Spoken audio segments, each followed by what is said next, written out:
On this week's FPL Happy Hour. I think the highlight for a lot of people for the game week was that first 20 minutes or so of the Spurs game where Bale got a couple of goals and Kane scored, and yeah, it all seemed right with the world at the time.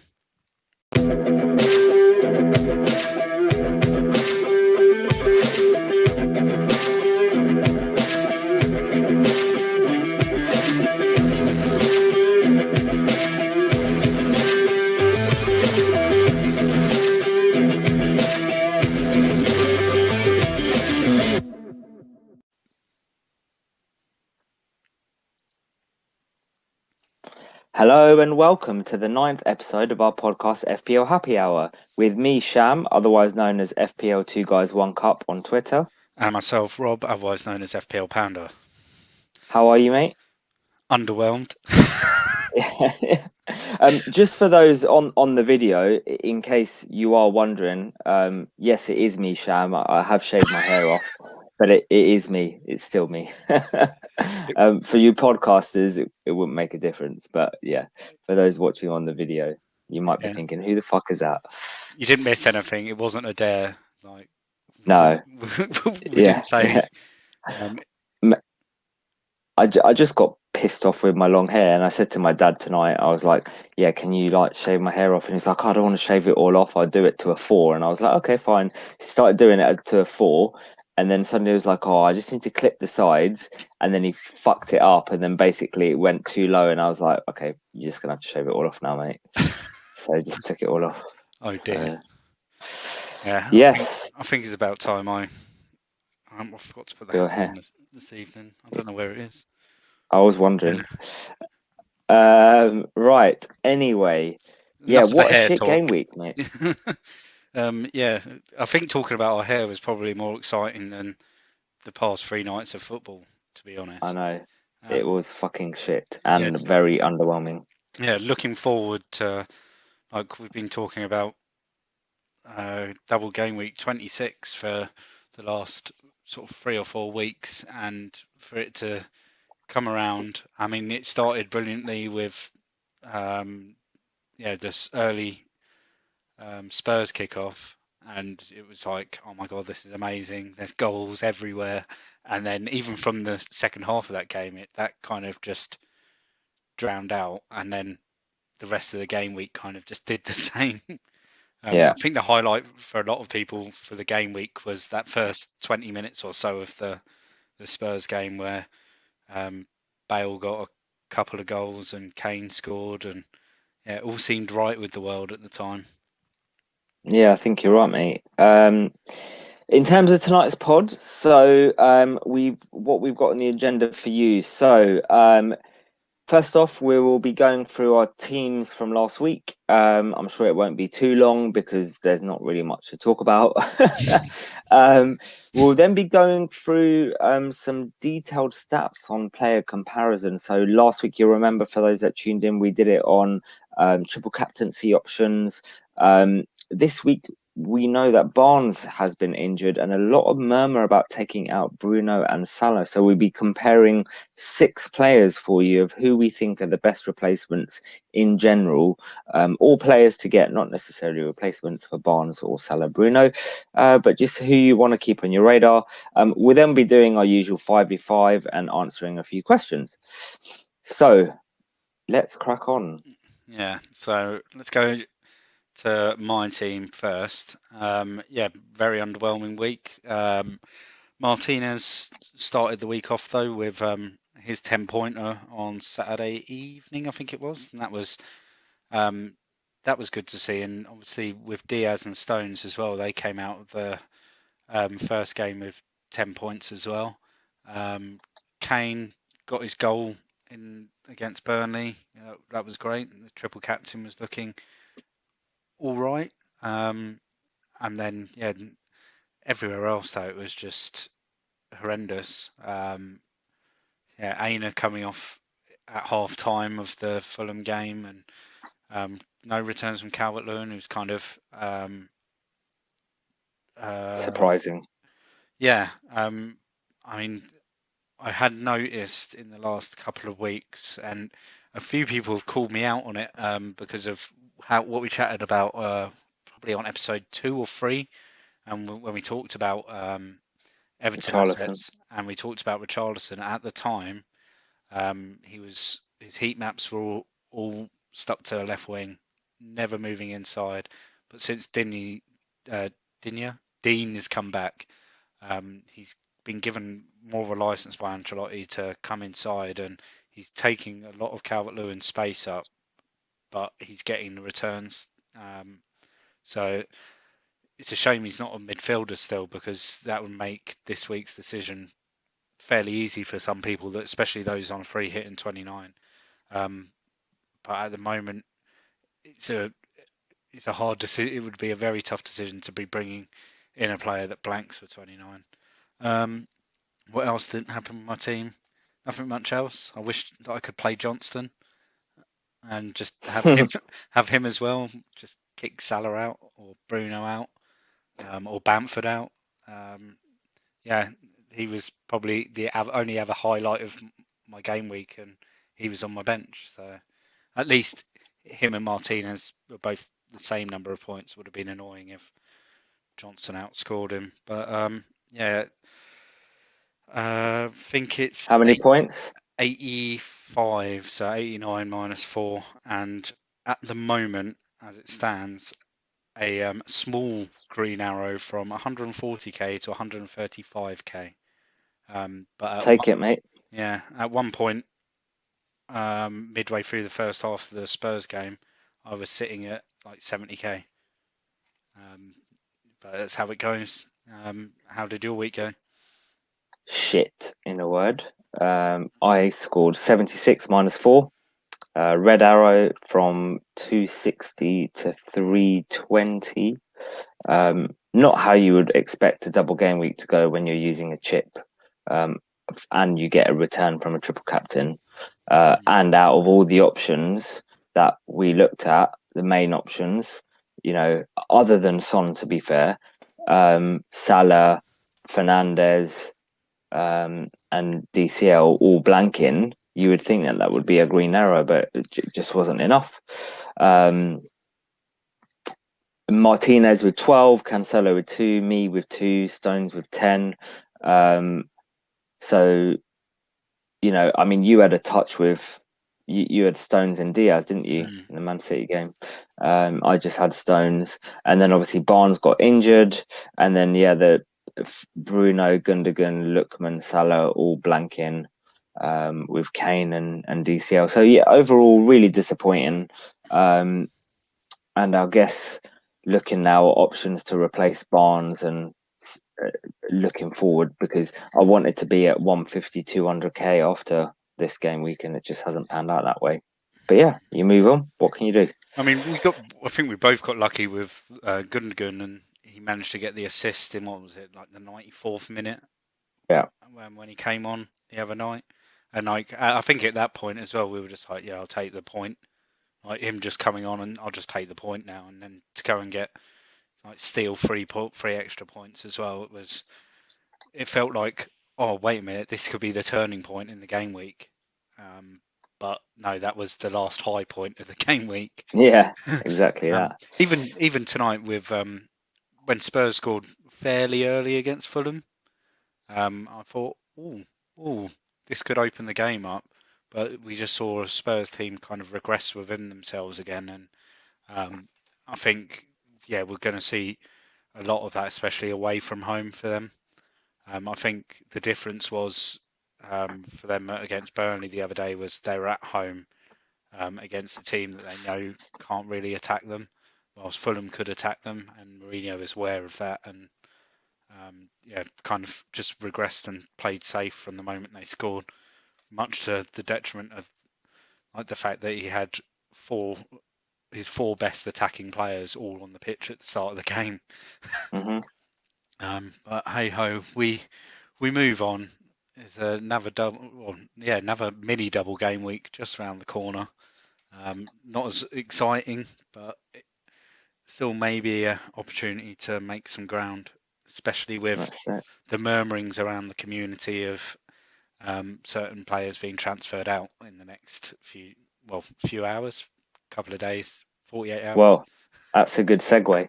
Mm. So, obviously, this weekend was shit for most, but the double game week did bring a bit of drama in the sense that Barnes was injured and he's owned by 16% of the game. Salah and Bruno blanked, and a lot of people with the double blank double game week in 29 are now thinking, do I take those two out, and who do I replace Barnes with? So we thought we would do some comparisons for you, as discussed earlier, with some midfield options. We've got three each for you that we're going to go through. Rob is going to go through three players who play in game week 29, and I will go through three players that don't play in 29 who we think are good options. We've also, for the benefit of those who are watching the video, we've also got the stats for Salah and Bruno alongside, and we'll talk a little bit about that afterwards, so we can compare all these players to the players that you might want to take out, i.e. Salah and Bruno. But yeah, I think the players that we're going to talk about could fit in either scenario, so they could replace Barnes. Some of them are a bit more expensive, and therefore you might want to look at replacing Salah or Bruno. But yes, shall we start off with your three, Rob? Yeah, so first of all, we've gone with Heung-min Son. Yeah, he's still at 9.5. I think he started at 9 this season. His ownership currently at the time of recording is around 52.5%, which obviously it's skyrocketed this week with the double game week. He sits on 170 points total in the game at the moment. I think he's like fourth or fifth highest scorer in the game. Which works out at just over 7 points per 90 minutes. In his last 5 game weeks, so since game week 31, so 6 games. Spurs didn't have another double, did they? So 6 games. He's had 11 shots, of which 4 are in the box, 17 touches in the box, an XG of 1.28, an XA, so expected assists, of 1.92. He's made 16 key passes, so passes that have been part of the build-up towards a big chance being created. He's actually made a big chance on 3 occasions. He's had 1 big chance himself, scored once, got 2 assists, and currently on my planner's projections, he's projected at 30.2 points for the next 5 game weeks. So obviously taking into account the blank game week in there as well. Yeah, some indifferent statistics from Son from the last few weeks, but in my eyes, he's definitely looking at an upturn. Like we briefly mentioned a couple of weeks ago, with Spurs at home looking a bit more resurgent. Mourinho maybe looking to play the likes of Bale and Dele Alli a bit more, might open up some space for Son in the final third. What do you think? I think when I looked at his stats last week from a captaincy option, his stats for the previous 4 weeks were shocking. Like they'd regressed massively, but you could see how he played against Burnley and then how he played tonight. I'm not sure what his stats were tonight, but I could see that he was a lot more. He was different to the way that he was playing before, and like you say, kind of did open that space. So definitely looking at him as an option now, especially the fact that he plays in 29. But yeah. Yeah, so next up we've got Rafinha, which I think for everyone apart from the Twitter community of FPL, he's kind of gone under the radar a bit. He seems to be spoken about a lot on Twitter, but not much anywhere. Like I've seen around on Reddit and Facebook and the small groups of FPL players there, and yeah, no one really talks about Rafinha, which is shocking, especially with some of his stats. So he's totaling at 94 points. which is 5.66 per 90. Not bad. 18 shots in the last 5 game weeks, 11 of those in the box, 35 touches in the box. His XG is 2.42. His XA is 3.55. He's made 21 key passes, created 6 big chances, had 3 big chances, scored twice, and had 3 assists. Only has a projection of 20.9 at the moment for the next 5 game weeks. But yeah, I think that's like his projection will be to a lack of minutes at the beginning of the season, just not backing up the figures that he's put in, especially in the last, well, probably since mid-January, where he's really been putting in some great performances that have gone under the radar purely because of the inability of the Leeds attack to finish the chances he creates. It's mad when you compare his stats against Son. Like, Son has had 11 shots, Rafinha's had 18 shots in the box, Rafinha's had 11, Son has had 4. Like, touches in the box is like double, and Crazy. he's 5.4 million, owned by 9%, and Son is like 9.5 million. And I know I said that Son's stats haven't been great, but still for 5.4 million, that's, you even compare that to the likes of Bruno and Salah. Bruno and Salah have had 19 shots, and Salah and Rafinha's had 18. Like, I think that's really good. Really Yeah, good. it's And he plays in 29, right? yep, and he plays in 20. I mean, we'll have a quick, really brief look at their fixtures over the next few. So they've got West Ham in 27. Then they've got Chelsea, but then they've got Fulham in 29, which I think will be a cracking game. I think that's potentially could be the game of the game week, to be fair, because I think you've got 2 teams that will be going at each other. Then he's got Sheffield United. Then they've got a little tough spell: City, Liverpool, then Man United after that. But if you're looking for someone to then maybe move out in a 31 wild card, then he's perfect. And you might even, at that price, you might even be happy to go, well, I'll just keep him on the bench till the end of the season, because at the price, as long as his price doesn't go up too much, you'd be quite happy with someone at sort of 5.4, 5.5 sitting on your bench that's playing 90 minutes every week and creating chances. That's first bench right there every week. Yeah, it's a great option. So next up, we've got Bakar. Is it Bakara or I always think Bakayo. I always think of Bakary Sanya. Yeah, so do I.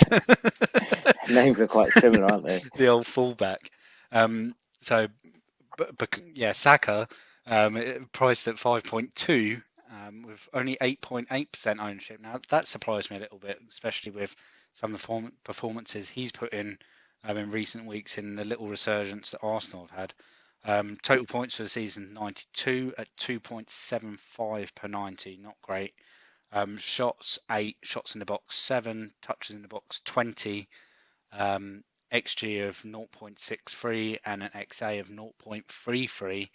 Key passes 3, big chances created 0, big chances 1, goals 0, assists 1.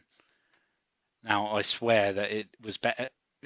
He's looked better than that in the last few weeks. He was a name that I've been sort of thinking about bringing in for a couple of weeks, and then to see the stats, I'm now having second thoughts. Although he's still a very tempting option as long as he's playing in that sort of that wide forward position for Arsenal on the right hand side. A lot of his reliance is probably on Lacazette being the centre forward. I think in the last few weeks, especially with the Europa League, it looks like Arsenal, they're going full ham, as some would say, on Europa League this season as their door into the Champions League next year.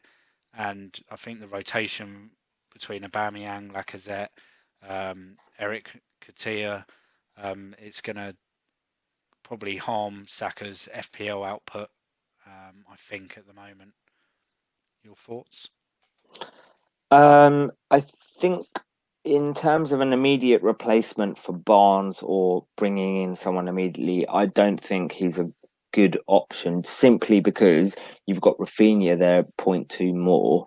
I think potentially when you're looking at that harder spell from 31 onwards for Leeds, you could potentially look at Saka because I think Arsenal have a good fixture run from 31, 32 from what I remember. Yeah. Um, what is their fixture on from 30 Sheffield from United 31? away, Fulham at home, and then they got Everton at home in 33. But then I Yeah, think so 34, 35, 36. I think then after the Everton game, they've even got like 4 or 5 decent fixtures. Like Arsenal have got, yeah, really good fixtures in the running So, for the best so spot. you could look at moving Rafinha out then for Saka, depending on what their stats are like then. But I just, one thing that I didn't mention in Rafinha, and it just astounds me, is his chance creation is just mad. And where we've got on for those that are on the video, you'll see that it says there's a section called best, and just for those on the podcasters. So what we've got is who is the best in each of these little areas that we're talking about. So for XG, for XA, shots in the box, etc.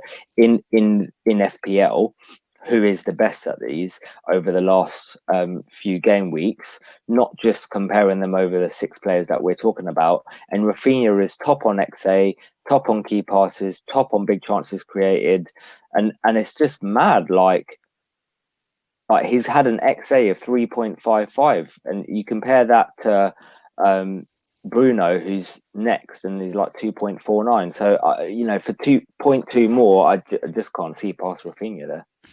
Yeah, I think it's a no-brainer at the moment. If you haven't got him, I think he's almost certainly on his way into my team. It's whether I do it now or it'll be between now and game week 29. He'll definitely come into my team. I think it's just the um, yeah, the next couple of fixtures with West Ham and Chelsea, I just don't like them for West Ham, for Leeds at the moment, especially with how well West Ham are playing, how well Chelsea have revived themselves under Thomas Tuchel. I can't see the returns suddenly appearing. I can't see Bamford getting on the end of one of the hundreds of crosses that he sticks in for him Yeah, um, yeah, in those 2 games. So I think, yeah, definitely for 29, the Fulham option. I think he could even be like a differential captain option in 29, if you wanted to avoid Spurs against Villa, which is the obvious, other than Lingard against Arsenal, obviously. Um, but if you wanted to avoid Kane and Son in 29 as captains and really go for it, then Rafinha could be the one because it'll be an open game against Fulham. yeah, definitely. I don't think you can rule it out. Hmm. Definitely you can rule it out. So over to you. Who is up next? Yeah, so the reason why we kind of split it into 3 is because we know that some people are on the same strategy that me and Rob are on, which is wildcard in 31, so that essentially the players that you would want to bring in play in 29. But we also know that there's quite a few people that have already wildcarded and kind of don't mind bringing in players that blank in 29. So we've got 3 options that I've kind of picked out and thought would be good options. So the first is Rashford. So he's 9.6 million with an ownership of 12%. and United have a few tough games. City in 27, West Ham in 28, then they blank in 29, but then they've got a little bit of a good run. So they've got Brighton, Tottenham, Birmingham, Leeds. So Birmingham, options there. Birmingham again. Birmingham. I always say Birmingham. I can always say Birmingham. Why do I always say Birmingham? Brighton. Brighton. It's that BHA. Why do I always say that? Yeah. And I was even thinking in my head, don't say Birmingham, don't say Birmingham, and I said Birmingham. Brighton. Brighton. And so total points this season, 132. FPL points per 90 is 5.65. Over the last 5 game weeks, 12 shots, 7 of which are in the box, 32 shots in the box, which is quite a large amount when you compare that to everyone else. It's about the same as Salah and Bruno. Well, same as Salah, a bit more than Bruno. An XG of 2.09. XA of 1.1, 10 key passes, 1 big chance created, 3 big chances, 2 goals and 3 assists. Projected points of only 18 though. 18.8 over the next 5 game weeks, probably including the fact that he blanks, I imagine, Yeah. in 29. What do you think? So obviously you're a United fan, Rob. So what do you think of Rashford as an option? Oh, Marcus. I'd love to say like he's one of the best options out there at the moment. I've got my concerns. I have noticed, and I've noticed it for probably the best part of 2 or 3 months. Next time you watch him, see how many times he goes up for a header. Is there not many? If I think I might have seen it once in the last 3 months. I think he's still got this problem that he suffered around this time last year with his back, where he ended up having surgery on it because he was playing with a broken back. And I think there might be is either something still wrong with it, and the surgery didn't fix it, or there's something mentally which is holding him back from going in for those challenges. Even there was a clip. Have you seen the clip from last night of Maguire kicking off at him? And No, yeah, I heard about it though. so even that was like a header that. So Maguire heads the ball forward. Rashford's coming from an offside position and goes. He kind of half jumps into a header challenge with I think it's Gary Cahill, and yeah, but he just I don't know. He just seems very frustrated at the moment, and I think it especially showed last night with how we played. It was horrendous. It was just sideways football. When we had the ball, there was misplaced passes constantly, especially out to Rashford and Greenwood on the wings. Like the amount of misplaced passes that just went out for a throw-in, it was ridiculous. Yeah, and I think he's very much a confidence player, and when he's confident, he's one of the best inside left forwards that there are in the country. Like he can take on pretty much any defender on his day, and he can shoot with both feet. But at the moment, he's just, I mean, he sums up the game week just very underwhelming. Yeah. Yeah, I'm just not sure. I'd love to be able to say, yeah, go and get him, and Son is probably a better option than right. yeah, I that at think. that price, yeah, Son,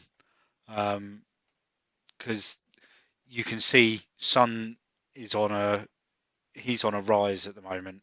Well, Rashford there seems to be this little slight downturn. But then, we all know that when United start playing badly and then they play City and then they win 2-0, like that's what's going to happen on Sunday. Like, Hmm. he'll go and bag a brace and like have one of the best games of his season. Because Yeah. that's what happens at United. Right, they'll turn up against City. But right now, yeah, I I wouldn't risk it now. But I think there's fixtures out there for United, again after the blank, the Brighton fixture. Birmingham, you mean? Pardon? Birmingham, you mean? The Birmingham fixture. Was that next season after we get relegated? Yeah, yeah. Yeah, so the Brighton, I almost said Birmingham there. The Brighton fixture, then they've got, I mean, they've got Spurs, but then they've got Burnley, and then the Leeds fixture. I mean, we know what happened in the Man United v Leeds game earlier 6-2, this. wasn't it? Yeah, but it was a brilliant game of football. Like it could have Yeah, easily been 7-all. yeah. It was that sort of game. It was just end to end. It's just Man United took the chances they got, and I think it was two Scottish Iniesta goals in the first 5 minutes as well, which was crazy. But I mean, by by then you're talking like Leeds. I think is mid-April or early April. I think we'll know a lot more about how United are going to finish this season. Because at the moment it looks like they've kind of run out of steam a bit, and they reached their peak when they went to the top of the league, and they kind of lost their belief a little bit. Hmm.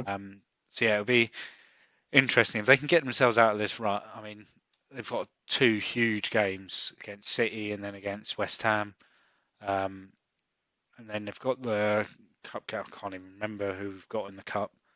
Um, but then, yeah, Brighton, Spurs, Burnley, Leeds. Like if they can come out of that with 10 points, like yeah. So fingers crossed, but yeah, not at the moment on Rashford for me. Okay. Well, the next option we've got is one that some of you might raise your eyebrows out at, but I mentioned this to Rob before his goal tonight, and that is Mason Mount. Um, and looking at his stats, I think he's a really, really good option.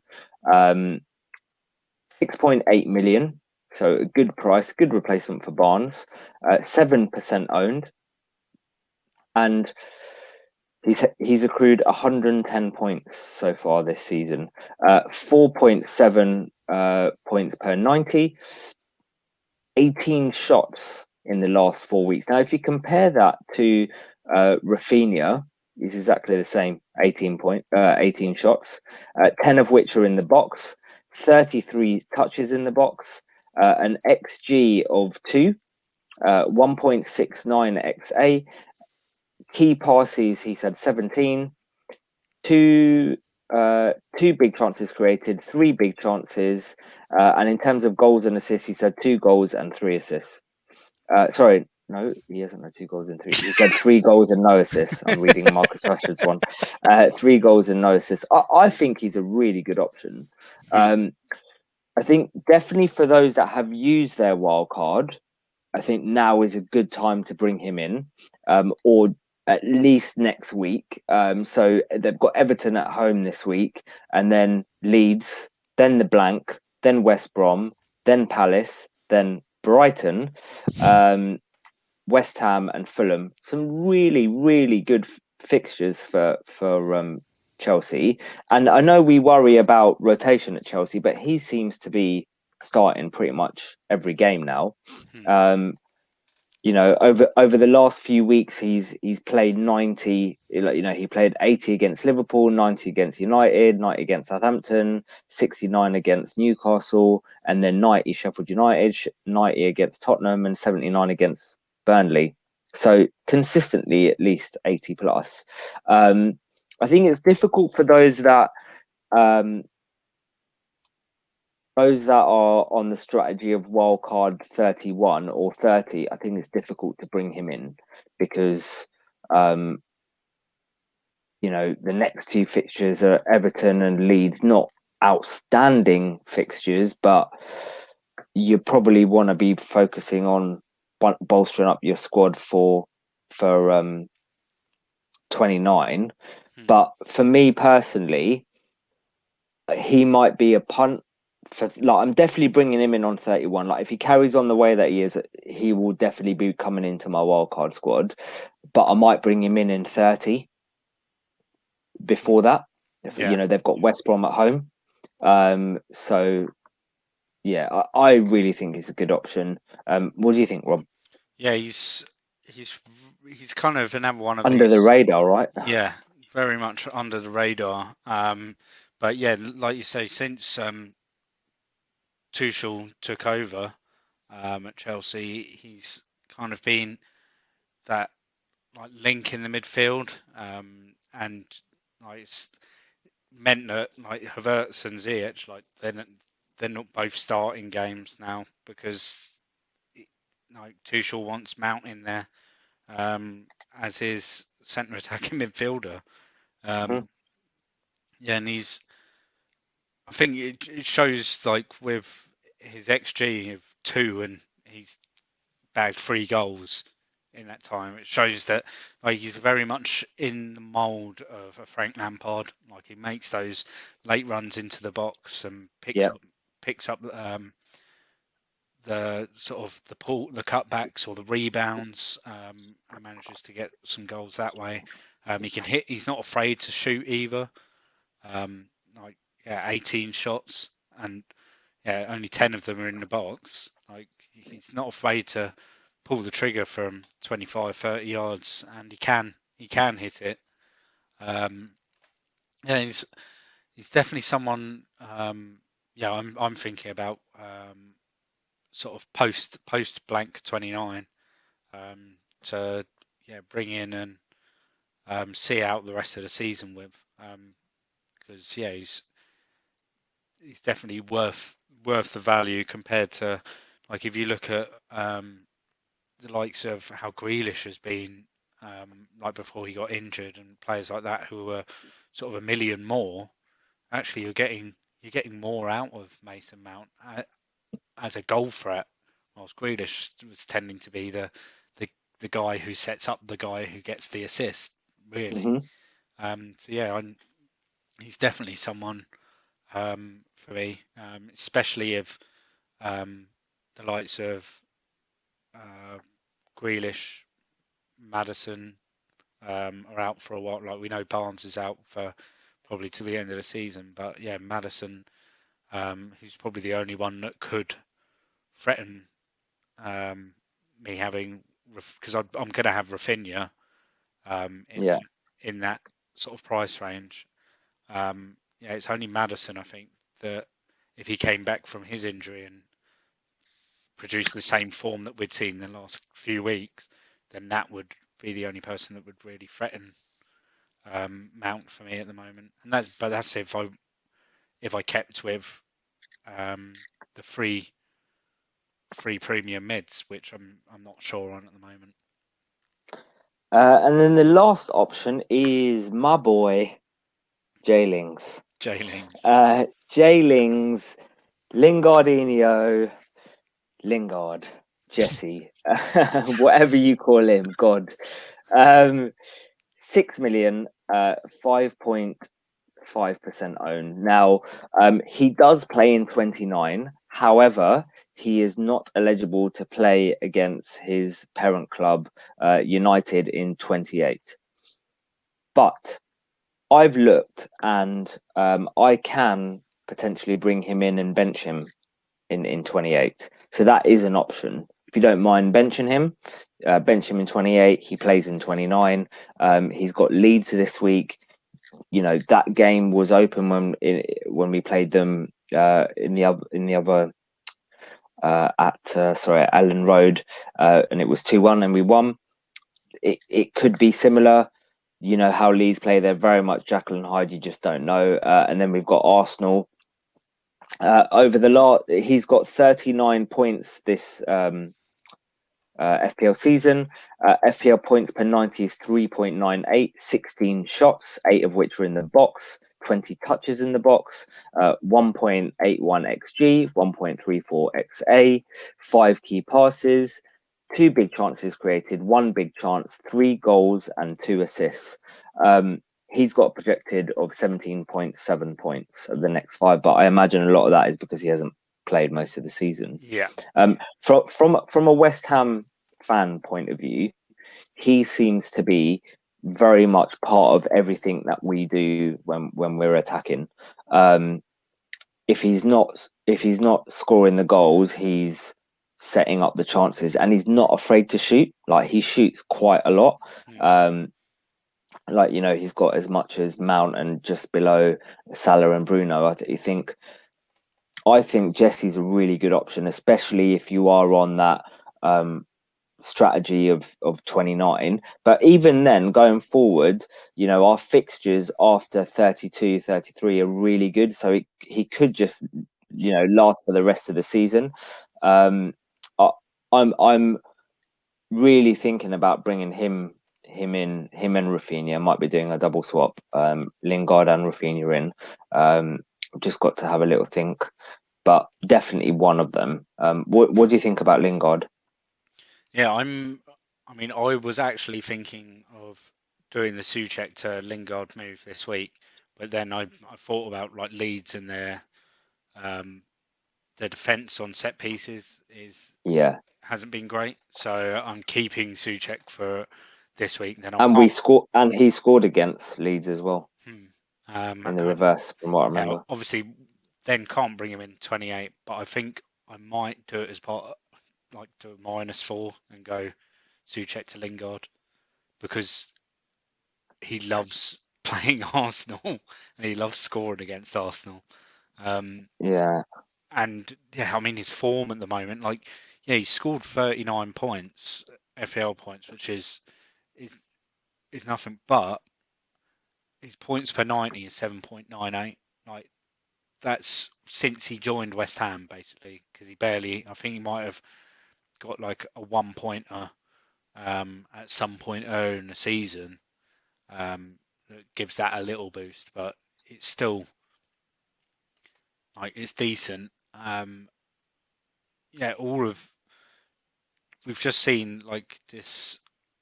He's almost come back as a new player, um, like being out of the spotlight for so long, and he obviously had his troubles, but he seems really happy as a West Ham player. I think having the likes of Declan Rice and Mikel Antonio, Aaron Cresswell, and that they all seem to like get along, and he's kind of just slotted in as part of the team, hasn't he? hmm Yeah, and I mean, for the blank, it it was only sort of yesterday, and I think it might be like taking the -4 from Tuchel to Lingard. I think it's a very aggressive move to make, and I think if I didn't have the game week I've just had, I probably wouldn't make that move, but I think I need to now just to try and attack that week. Make sure that I've got 11 players and really attack it by making what some would say is a bit of a sideways move, but I think it's more of an aggressive move because you're going from someone that has definitely moved back into a defensive midfield position for someone that is playing as a number 10. pivotal attack. Yeah. Yeah. So Um, the last option, and we just put down. We've gone through the three each. We just thought we'll put this as a wild card.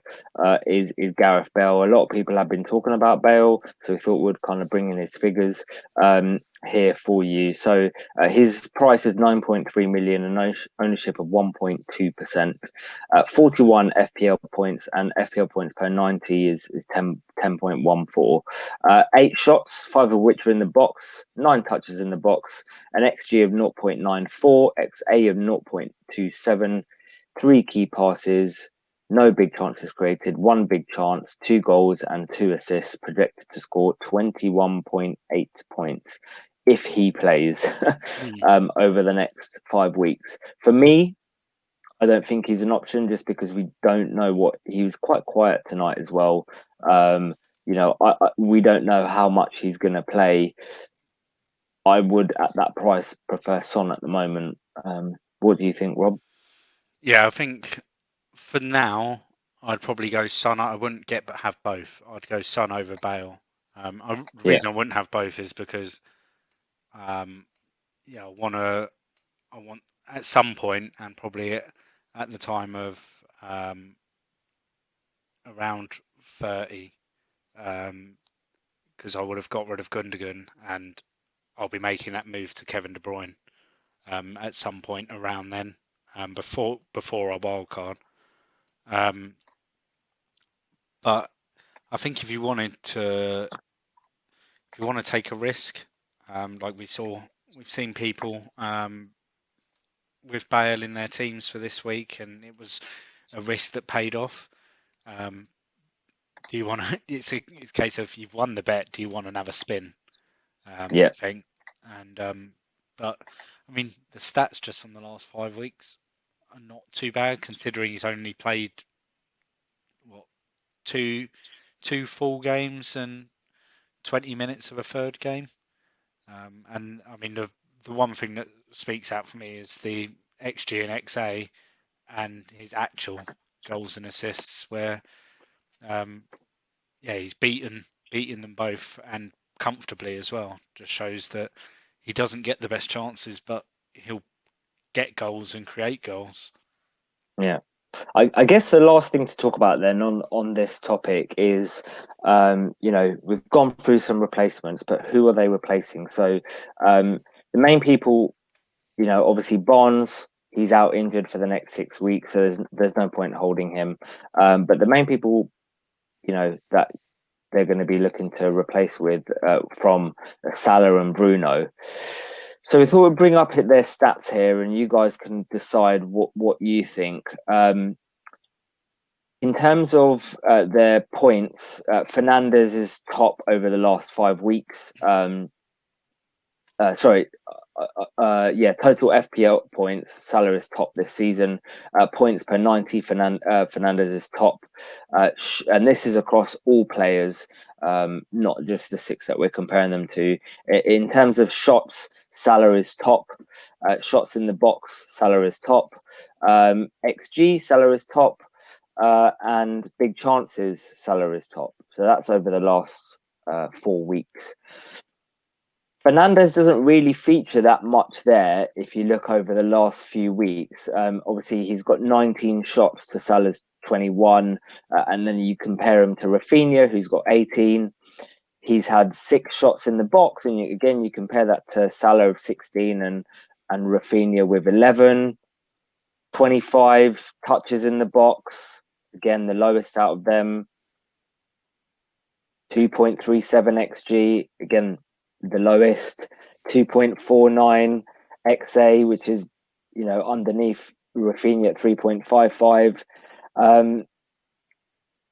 But his output of 4 goals and 3 assists does beat them both. He is projected to score the highest points of 26.2 out of all these players. But I don't know, his numbers are just not giving me much confidence, and their fixtures are, over the next 5 game weeks aren't great. Man City, then West Ham, then a blank, then Brighton, then Tottenham. The only worry that you've got with Bruno is it only takes a goal and he's got an 11-pointer, an 80-minute penalty and he's got 11 points. The other thing to consider with Bruno is a lot of people have got a lot of value in him. So, I bought him at 10.6 million and he's 11.6 million now. So if I was to sell him, I've lost essentially 500,000 on him.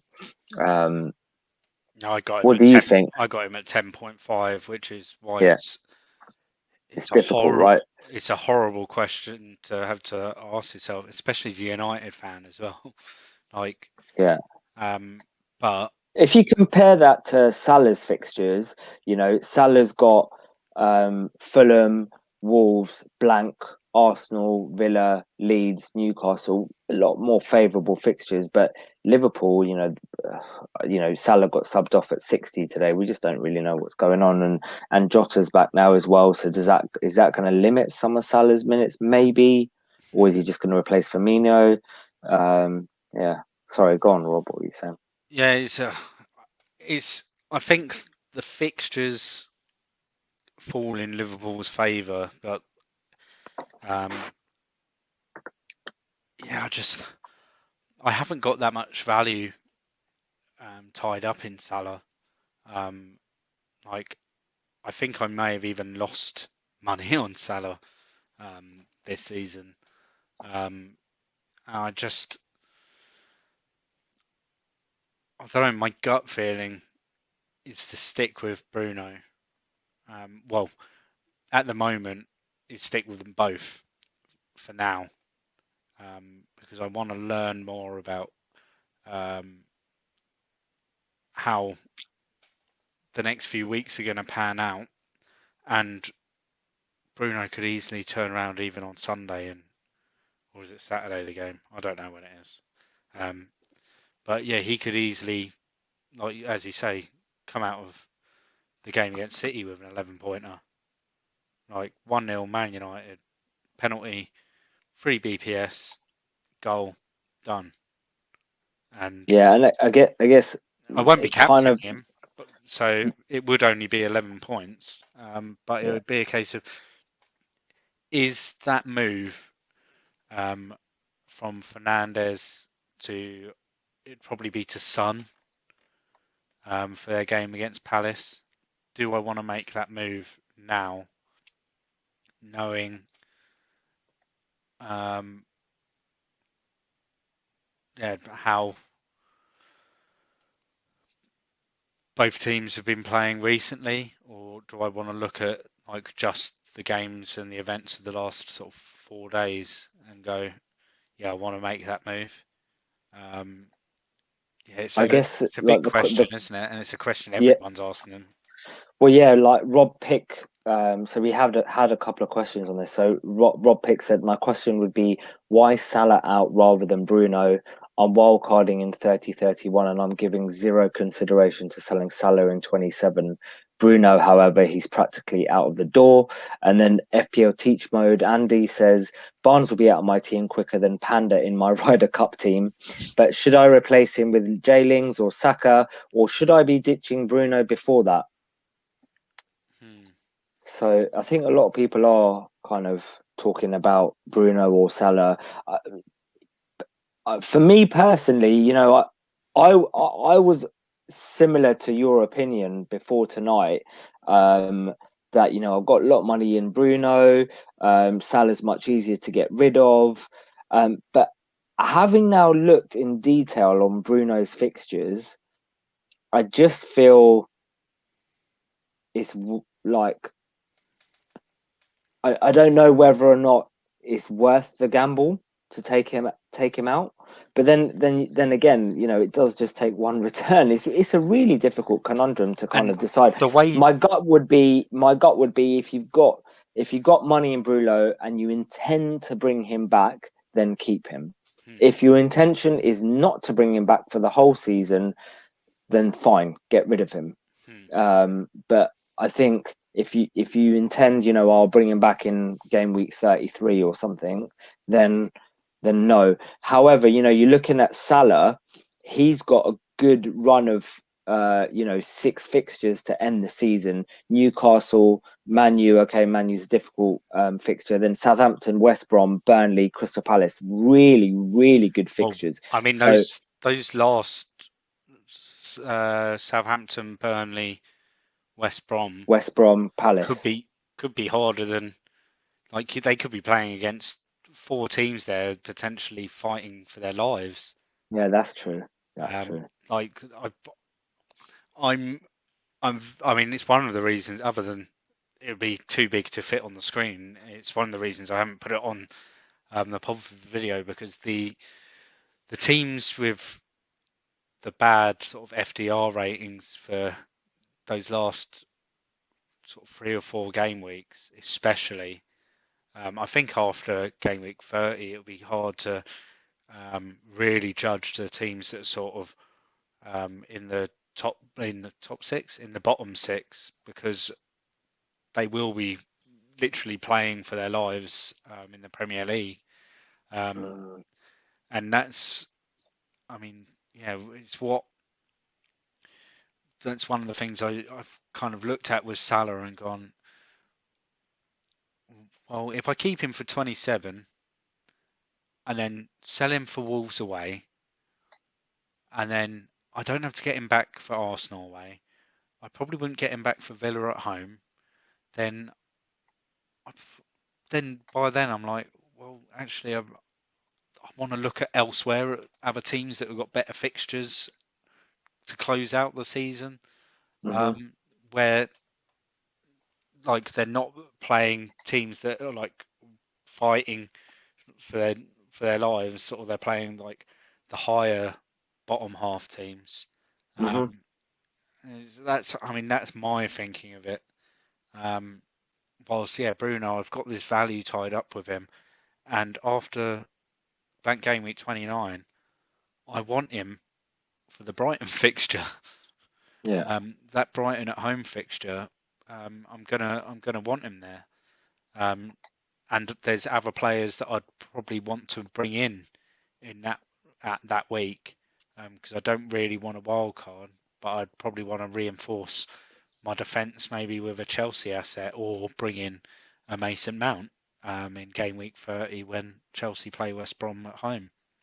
So it's that's the way I'm leaning with it at the moment. That yeah, I can't get rid of Bruno because it's not going to be permanent. It's going to be something that I'm going to want to take back in a couple of weeks' time. Yeah. Okay. So I think that is enough. I guess fixture player comparisons for you. I guess to answer um, Teach Moses' question, who should I replace him with, Jaylings or Saka? In terms of Barnes, I think Jaylings personally is a better option than Saka. That's my personal opinion. And to answer Rob Pick's question, why Salah out rather than Bruno? I guess Rob, you pretty much answered it for yourself there, right? Mm. It depends really how much uh, money that you've got tied up in Bruno, and if that is a concern or consideration for you. So, for those that don't know what the 5v5 is and are a new listener, every week myself and Rob pick 5 players each that we think will perform the best on the next game week. We do it in a draft style format. Uh, I will pick one, followed by Rob, or we'll do a toss to see who will go first. And then we pick one midfielder, one defender. Sorry, one defender, two midfielders, one attacker, and one goalkeeper. We pick one player under 20% owned, one under 10% owned, one under 5, and two at any percent. Um, Last week, I won. This week, so I won 41 points to 36. So I'm 5-3 up in the series so far. You're lagging behind, mate. It's horrible. Horrible. uh, and we are on to game week 9. So well, game week 9 in our workings out of this. Obviously, game week 27 for FPL. Right, let me do the toss and we can work out who will go first. Yep. Heads or tails, mate? Tails never fails. Oh, it was heads. Oh, It's I shouldn't say that. heads. I think last time I said that I lost as well, so I'll stop saying that now. Right, Right, I your will pick go then. first with. I will go with with Kane. Harry Kane. Riyad Mahrez. Ooh, 3.8% ownership. That's a sneaky one there, isn't it? wow. That is a sneaky one, mate. That was a sneaky one. Okay, I'm gonna go with Jay Lings. Jaylings. Um, who's next on the list? Heung-min Son. Okay, I just need to check the ownership quickly of Jaylings. Kane is over 50%. Jaylings, I'm not sure what his percent is. 9.8, I think it was. He's Is it under as 10. much as that? Yeah, he's under 10, but over 5. Oh, I'm quite surprised with that. 6% owned. 6% owned. Okay. Still under 10, so it makes no Yeah. difference to that. Okay. I will go with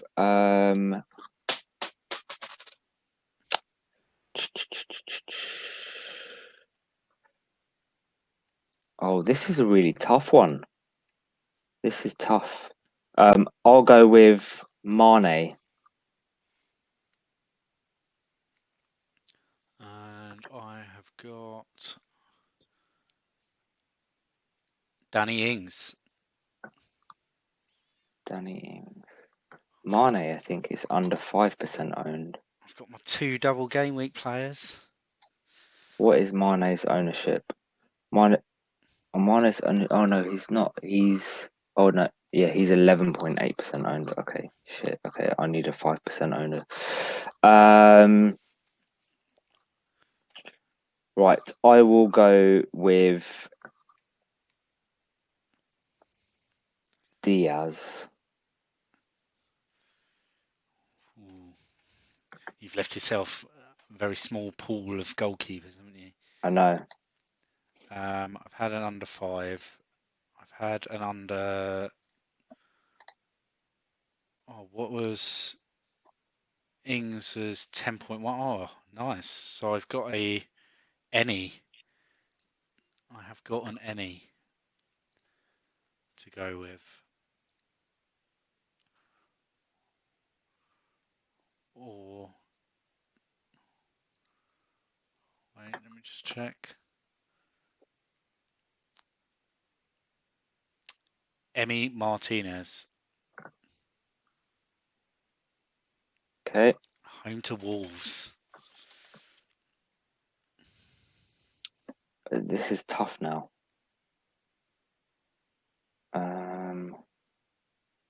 I have left myself short. Who have Fulham got? Fulham have got Liverpool. No. Villa have got Wolves. I've already taken Martinez. Yeah, but Wolves. Well, Patricio. Patricio. Yeah. Yeah, he's 4.4%. Palace have got Tottenham. Okay, I'm going to go with Patricio. Going with Patricio. And then, for last but not least, everyone's favourite Czech right back that Coufal. seems to be in my team every week because his ownership's so low. Yep, at 5.3%. Nice. Okay, so I have got Patricio in goal, Diaz in defence, Mane and J-Lings in midfield, and Kane up front. You have Martinez in goal, Sufal in defence, Mahrez and Son in midfield with Ings up front. I think that's 50-50 there, you know? I think it's all about if Mahrez plays both games. Yeah, Um, yeah, that's true. but if he does, then he could easily haul again this week. But I doubt that he's going to play both games again. From the fixtures this week, then, just for those that are kind of looking at options of who to bring in, obviously City have got a double game week of United and Southampton, 2 home fixtures. Is there anyone there that you'd be looking from City to bring in? I think most people have got the free, haven't they? If you Yeah, haven't got the free, then I think I'd almost certainly be doubling up on the City defence if you haven't already done so. Um, I think there's reasonable shout for bringing in De Bruyne. Like if you're down to 2 City players and you really want to get rid of either Bruno or Salah, then it's the easy move to make. But yeah, I think a lot of people generally on they're on their free City players and are going to be seeing themselves through to game week 29 with whoever those 3 may be, and then reassessing the other side of the big blank, especially with their blank in 33 because of the League Cup final. So yeah, I'm not really looking at City. Southampton very much the same. It's kind of like how their double was a couple of weeks ago. Hmm.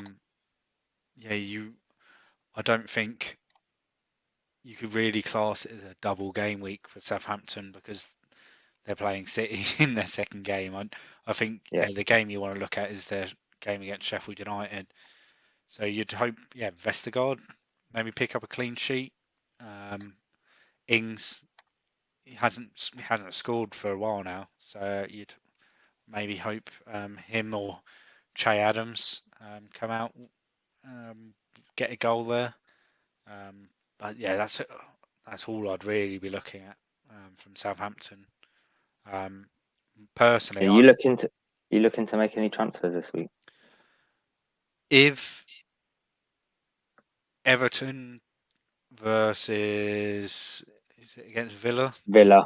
in their in double game week or potential double game week in 28 doesn't get announced on Friday afternoon, then I will probably do Antonio to Calvert-Lewin. Calvert-Lewin to Antonio, you mean? Yeah, same difference. Same difference.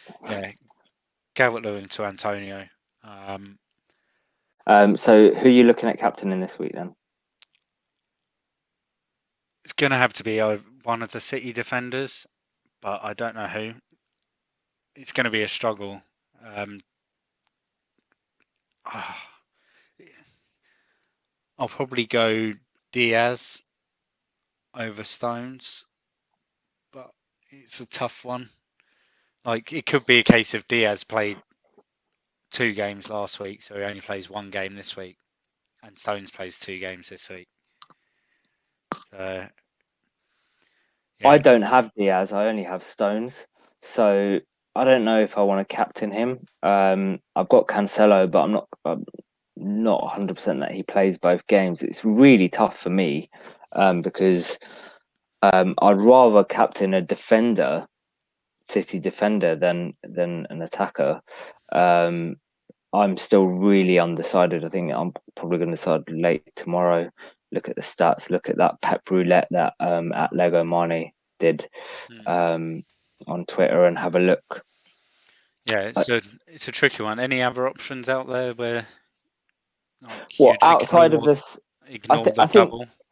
I think it's difficult to ignore a double, right? Like Hmm. you wanna go. I mean, the only other options there you've got a Kane or Son against Palace.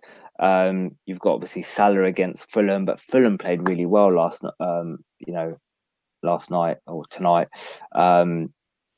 Restricting Tottenham, I think they deserved at least a point out of the game. Liverpool didn't have really anything against Chelsea. You could captain a West Ham player against Leeds. It's a really really difficult option this week. I think for me the safest thing is to captain a City player. Um, Just go with that Gundogan. that's gonna yeah that's probably going to be my option, to be honest with you. Yeah, it's a tough one, especially. I mean, yeah, Pep Roulette's just in full flow at the moment, and I think if I had De Bruyne, it would have been it's just easy. Like if I had a De Bruyne or a Sterling, I think even Sterling, despite him blanking this week, I'd probably still captain him if I had him. Um, but yeah, I don't know. I really don't know. I fancy United to score, to be honest as well. That's the problem with having to captain a City defender because if you're captaining a City defender, you are gambling on two free sheets, 2 clean Two sheets. clean sheets. Yeah. And I do fancy United to get a goal. Um, so yeah, we shall see. I think we shall see. In terms of moves for me, I I might be rolling. I haven't decided yet. I'll kind of put it on Twitter page to see, to decide what I end up doing. But I think the safest thing for me to do is just roll this week. I know I've got Barnes. I'll probably just bench him. I've got a good enough starting team, so I think I'll probably just bench him for now. Because I've got the triple city, and I've got obviously Martinez in goal. Dallas, I'll probably play. I'll probably play Safal as well. I think that game could be really tight, like tight game. I don't think it's going to be like a 3-2 or a 3-1 or something mad like that. I think it could be really tight. And then I'll play Fernandez, Gundogan, Salah, Kane, Calvert-Lewin, and Bamford. I Like think I'm happy with that. both games on Monday night are going to be really good games. I'm looking forward to Chelsea v Everton and West Ham Leeds. I think they'll both be Yeah. really good games to watch because you've got two teams that are in form in Chelsea and Everton, and then you've got West Ham and Leeds who both like to attack at the moment. So I think there's potential for fireworks on Monday night, which I think we'll need because I reckon Sunday's football is going to be very much like how we've seen the last 3 days.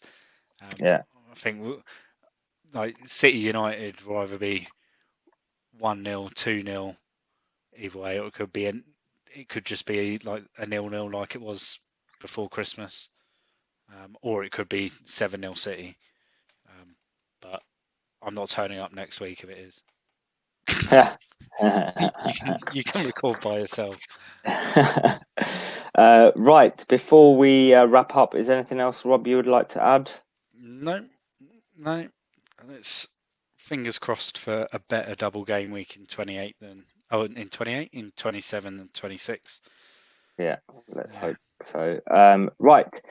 Thanks for tuning in. We are a new pod, so any feedback is really important to us. You can find us on Twitter at FPL_happy hour.